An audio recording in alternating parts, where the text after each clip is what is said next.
we're gonna ask the question, can I have a VBAC after 2 C-sections? What do you guys think the answer is? Hey guys, it's Jaimie and we're continuing the VBAC series. Today, we're talking more about risks of VBAC, and if you're a good candidate for a VBAC, and you know this one kind of gets me emotional, and I try again to just kind of keep it together, but well, you'll see. Before we get started, I just want to ask you guys real quick if you can subscribe to this video and drop in the comments, I'm gonna rock my VBAC, or drop a VBAC question that you have. I want to be able to answer your guys' questions and keep making these videos that really answer and tell you what you need to hear. I really hope that you guys find this video helpful. I hope that it answers your questions and kind of, you know, makes you feel empowered to make decisions that are best for you. I don't want you guys to ever think that I am telling you not to listen to your providers. I'm trying to provide you with tools to have conversations with your providers.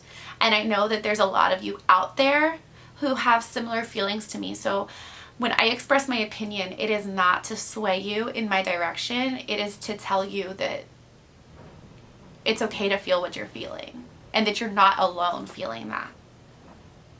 So one of the questions that people ask a lot is, can I have a VBAC after multiple cesareans? And I think a lot of times people might have their first C-section and they go on for a VBAC, and for whatever reason they do not end up having the VBAC they were hoping for. And they might look back on that birth and realize maybe they felt uneducated or unprepared, or their provider actually was just not as supportive as they had thought the provider was, and things were working against them, and maybe the C-section was not necessary. You know, and maybe it wasn't for a situation like a uterine rupture, it was for a situation like, oh, you didn't go into labor by the time we wanted you to, so we're refusing to induce you and we're going to just do a C-section. Or maybe it was done based off of concerns about the baby's size. Whatever reason, we'll talk about all those reasons and how valid they are in some other videos, but right now I just want to focus on the possibility of having a VBAC after 2 C-sections. And the truth is, you can. The short answer is yes, and ACOG does support this. So it can be really hard to find a provider who supports vaginal birth after multiple cesareans. You might see that abbreviated VBAmC. Vaginal birth after multiple cesareans is something that a lot of providers, I mean, it's hard enough to get a VBAC after 1 C-section, right? It's hard enough to find a good provider for that sometimes in some regions. So finding somebody to support a VBAC after multiple cesareans is even harder, unfortunately. But the truth is, like, guys, it's right here in black and white. ACOG guidelines, like right here, they support it. They support it. So some of the wording I'll read to you just so that you have this to talk to your provider, but they say the risk of uterine rupture is between 0.9 and 3.7%. We have not reached consistent conclusions regarding how this risk compares with women with only 1 prior uterine incision. So, I mean, the science is constantly changing. Based off the study, based off the region, based off the providers, they're getting like a whole bunch of different scenarios here, but the risk of uterine rupture is estimated to be between 0.9 and 3.7% in vaginal birth after multiple cesarean. So if we're thinking that, you know, based off the studies, rupture after 1 cesarean is between 0.7 and maybe 1.8%, I mean, that's really not that different considering different factors are at play and these statistics could be slightly skewed.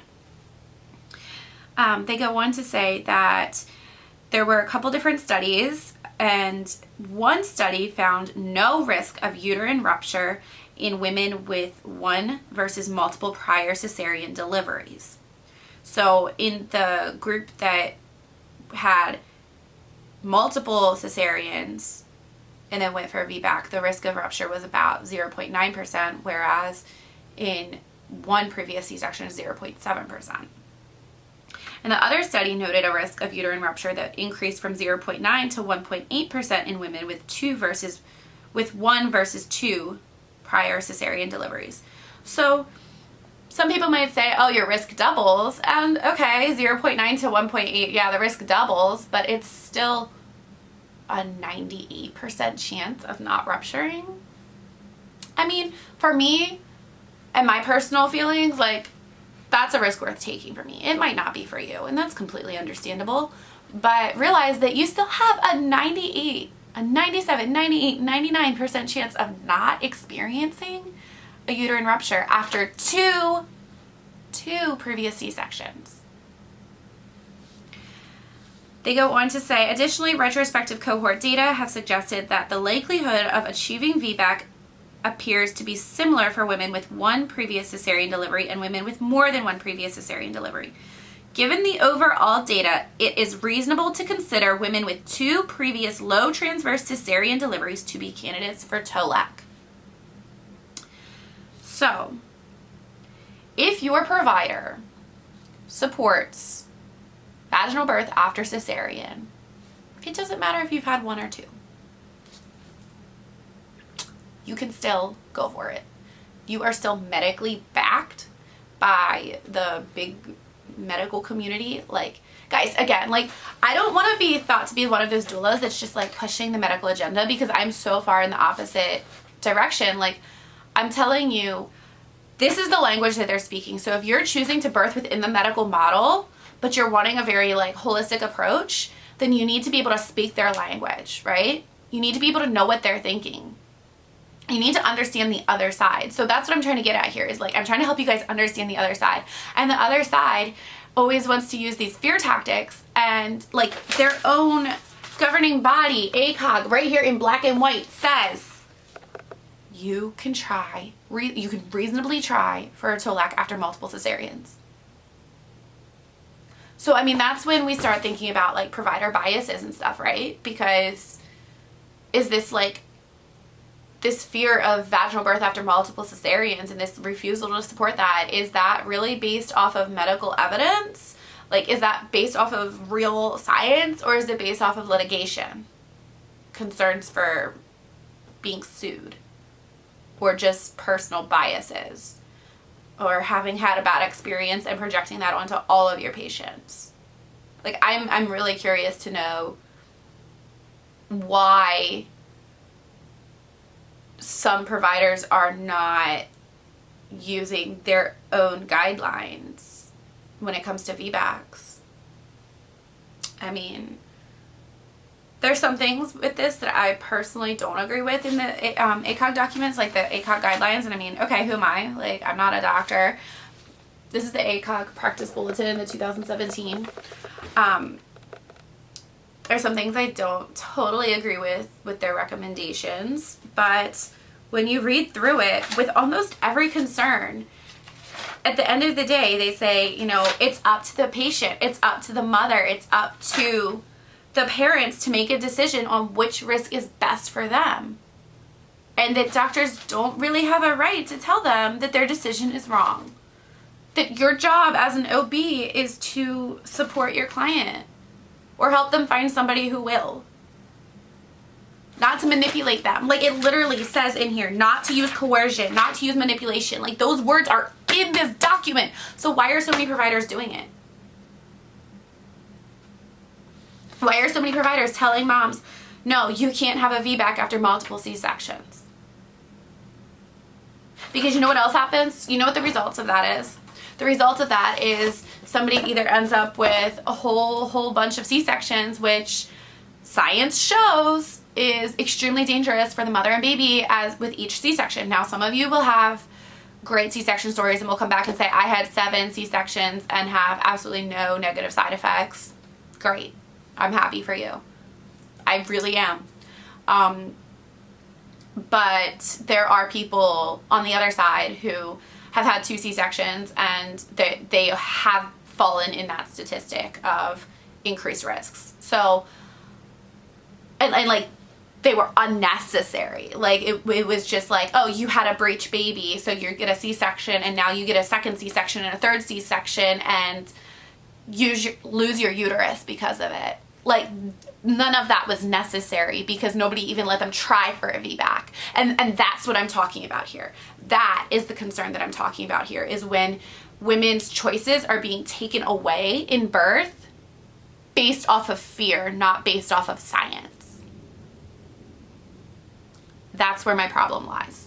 And that's what I'm raging about right now. And I like, again, gosh, these VBAC things I get really like emotional with. But my point was, when you start limiting options like that, that's when women start having unassisted births, right? That's when they start having unassisted births, because they're like, look, I can't find anybody to support me. You're supposed to support me. You don't. I don't feel safe with you. I'm starting to begin to feel safest at home. And then they can't find a provider who supports VBAC at home because the state doesn't allow a midwife to attend a VBAC at home or in a birth center. So then that pushes women into an unassisted birth situation, which, again, I support you. If you choose unassisted birth, I support you. Like, I'm not knocking unassisted birth. But how shitty is it that women are being pushed into feeling like they have to choose unassisted birth because they don't have any other options? Not because that's necessarily what they want to do, but because they feel like they don't have another option. So that becomes what they want to do. Like, why? Why are we taking these options away from who can attend your birth, where you can birth? Why? Because I feel like you're just like, if you're going to sit here and say that a VBAC after multiple cesareans is so freaking dangerous, which it's not. Like, ACOG says it's not. But if providers are saying it is, and then you're taking away all the other options, like a mom can't go find a new provider, like, God, that's coercion. That is coercion and manipulation right there. Just making it impossible. Like, oh yeah, you have a choice, but we're going to make it impossible for you, so we're going to have to make you make a risky choice. Like, at least allow somebody to have the tools to have a midwife present, right? If they want one. If somebody feels more comfortable with a provider present and they're being told, oh, you either have to be cut or have no provider, that's a really unfair place to be in. Why is it like one extreme or the other? Why is there no middle ground, guys?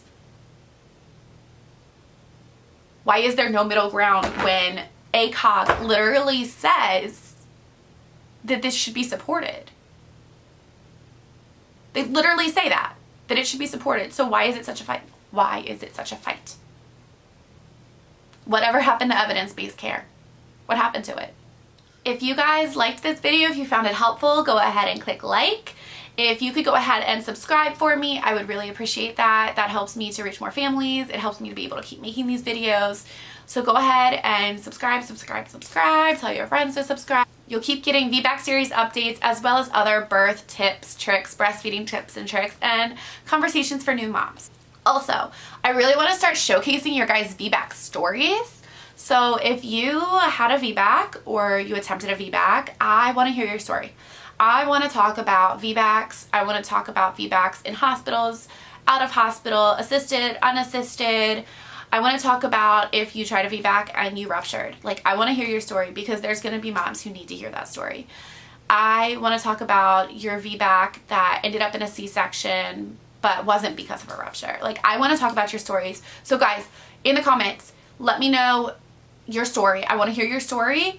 Tell everybody your story. Like, use your voice. Like, let's tell people what you experienced, because you're going to empower other women, and you're going to show other women that there's so many different experiences to be had, and they can all, like, we can find beauty in all of them, but, you know, even, like, we can find community in them. We can find community in our celebrations. We can find community in our suffering.